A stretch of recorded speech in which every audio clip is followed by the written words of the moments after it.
Everyone knows Bali, but just a half-hour ferry ride away, Nusa Penida feels like another world. Today, it's all turquoise water and dramatic cliffs, but centuries ago, it was feared as the Black Magic Island, a place where Bali's outcasts were sent. Maybe that's why it feels so wild. Welcome to Nusa Penida. Just arrived here on a boat. Had a great experience on the boat and an insane experience with our driver who drove us to our place. I think I lost like at least 2 years off my life. Yeah, I was car sick probably the whole time. Were you car sick? The streets here are not wide enough to be doing 50 on. We're here for 3 days and we just left Canggu. We left the craziness. There's not many people here. There's not much infrastructure or restaurants or anything really going on. But there was a lot of hot spots that we wanted to come see. Today we're gonna chill the rest of the day because we have a pool right here. And we're just kind of staying at this place really in the middle of nowhere and hoping that we can find dinner somewhere. Yeah, I think our only dinner option is our restaurant. Which had noodles and rice. Maybe has 2 options. But we did buy some passion and rum and we forgot to get coconuts. We might have to look if there's like a little corner store. And we've got we already hear a rooster. Might be having chicken for dinner.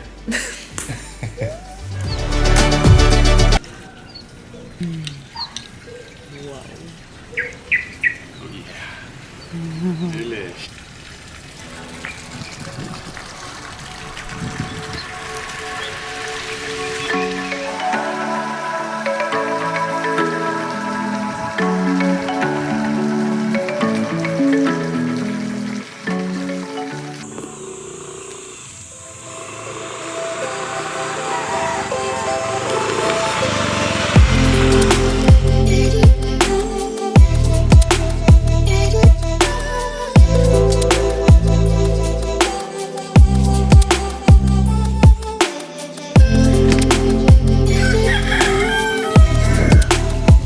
We are at a broken beach in Angel's Billabong. Roads here are really nicely paved in some areas. Lots of potholes on the side.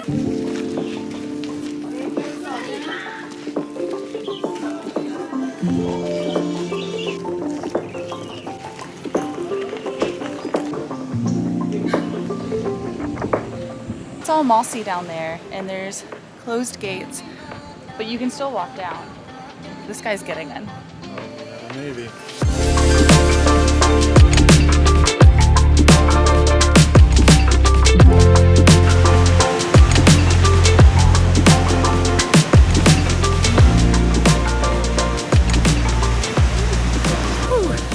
A little further walk is Broken Beach, which is gorgeous.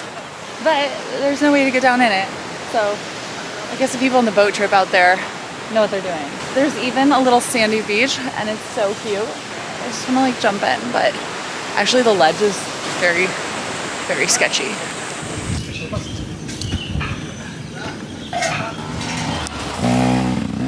The most famous spot on this island, kind of the #1 reason we came. I had read blogs about it and it said that it was pretty in person and I was a little skeptical because pictures looked really gorgeous. But you guys, look at this.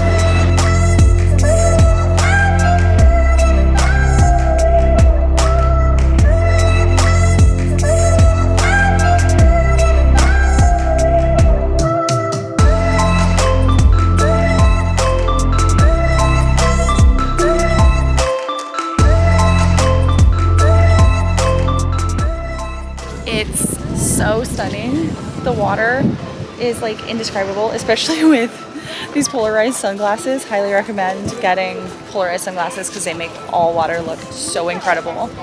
But the beach is just amazing. And there's manta rays swimming down there. You can see their shadows. The water's so calm today. It is truly outstanding.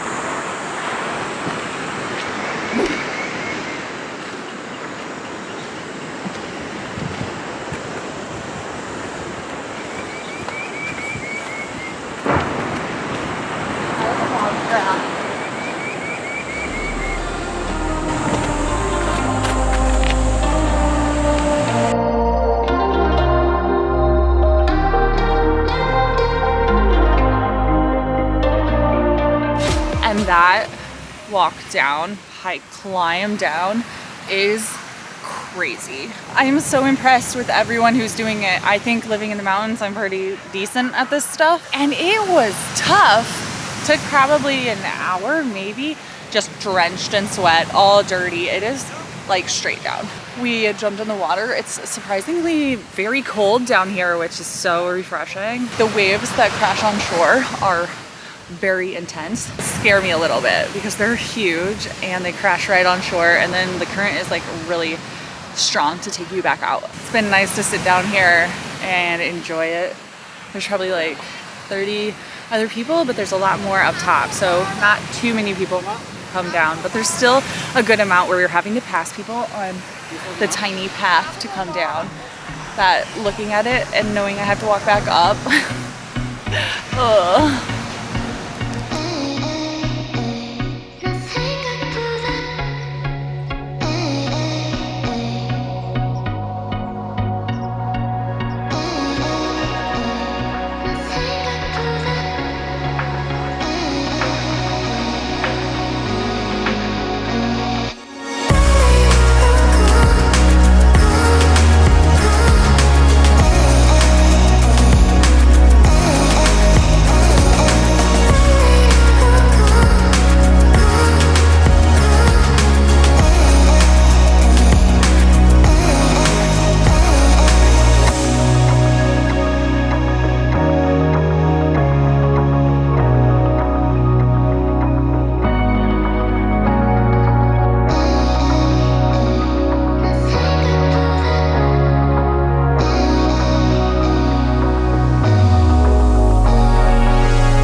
We stayed near the adventure hotspot so that we could get to the areas of the southwest and the southeast easily.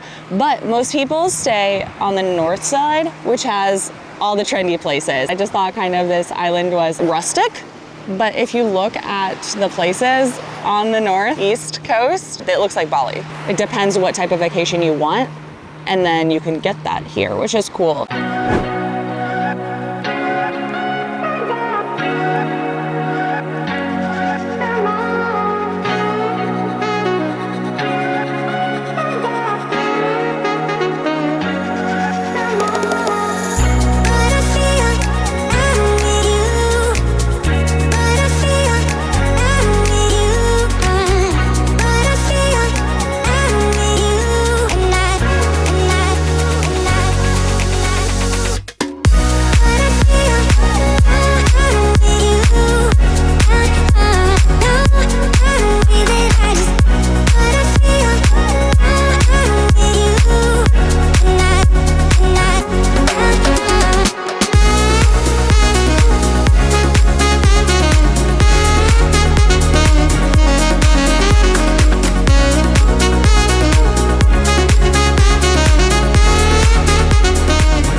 Recommend getting a motorbike instead of a car because the roads are kind of built for one car width. It's a lot of stop and go really quickly, and it takes a long time because there's not too many roads on the island. But if you take a motorbike, you can get around really easily. You just have to be really careful. $150 a day, like $10 a day.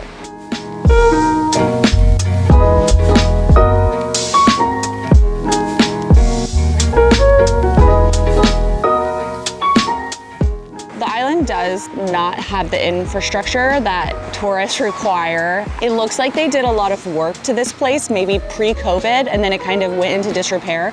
There's a lot of restaurants that have fallen apart and are in really great locations. Tourism stopped during COVID and is just regaining popularity now.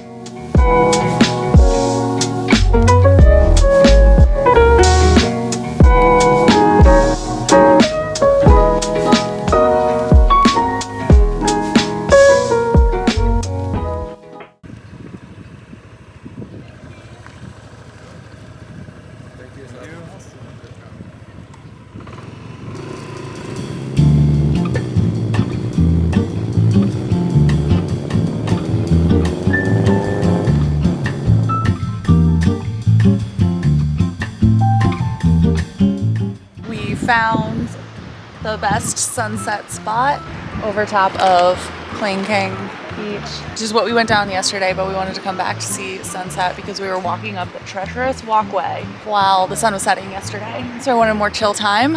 And so this is our more chill time with chips and a beer. Terrible flavored chips. I love weird snacks. I've gotten these and also their tortilla chips we had the other day were roasted corn flavor, which was delicious. We just sat down here and a monkey came up behind us and really wanted our food, which was a little sketch because we've got a sheer drop off. So we gotta be careful.